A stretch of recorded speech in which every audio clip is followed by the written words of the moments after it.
চট্টোপাধ্যায়ের আজকে 183তম জন্মদিন। তো ওনাকে ঋষি বঙ্কিমচন্দ্র বলা হতো।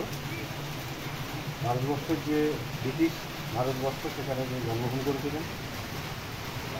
ব্রিটিশ শাসকের বিরুদ্ধে তার আন্দোলন ছিল এবং তার সেই কালোজয়ী যে মন্ত্র বন্দে মাতরম, সেই বন্দে মাতরম কিন্তু ভারতবর্ষের সমস্ত শহীদদের এবং স্বাধীনতা আন্দোলনের ক্ষেত্রে একটা এমন বড় মন্ত্র হয়েছিল যে সেই বন্দে মাতরম মন্ত্রে কিন্তু আমরা ব্রিটিশ ভারত থেকে আমরা উদ্ধার করতে পেরেছি। আর উনি একাধারে ছিলেন সাহিত্যিক, ঔপন্যাসিক এবং আমার জীবনের মুখ্যভূত প্রকাশ সাধন করেছে। তো আজকে প্রায় 200 বছর হয়ে যাচ্ছে, এখনও আমরা ওনাকে স্মরণ করছি।